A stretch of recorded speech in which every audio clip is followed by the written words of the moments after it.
যাই হোক, তারপরে হচ্ছে এখানে আমার দিদা বসেছিল, দিদা যাবে না, এমনি এমনি বসেছিল দেখার জন্য সবাই কী করছে না করছে। আর এই যে আমার মামি, এই যে বান্ধবী আমার ছোটোবেলাকার মামি, হাই। তোমার বান্ধবীও হাই করলো।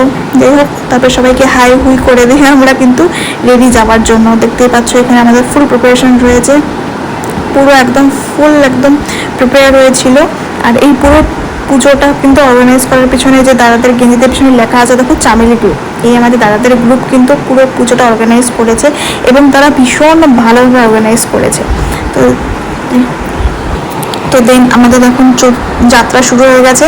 যাত্রা শুরু হয়েছে রাত্রি 10টার সময় এবং সবার এনার্জি লেভেল তুমি দেখতে পাচ্ছ কী পরিমাণ রয়েছে, মানে সবাই এতটা পরিমাণ এক্সাইটেড ছিল এই পুজোটা নিয়ে যে বলার বাইরে। কারণ এত ভালোভাবে পুজোটা আমাদের হয়েছে, ভীষণভাবে প্রত্যেকটা দাদা এত খাটনি করেছে, এত কিছু করেছে, তাই সে পুরোপুরি সাকসেস হয়েছে। তো যাই হোক, তারপরে দেখতে পাচ্ছ এখানটা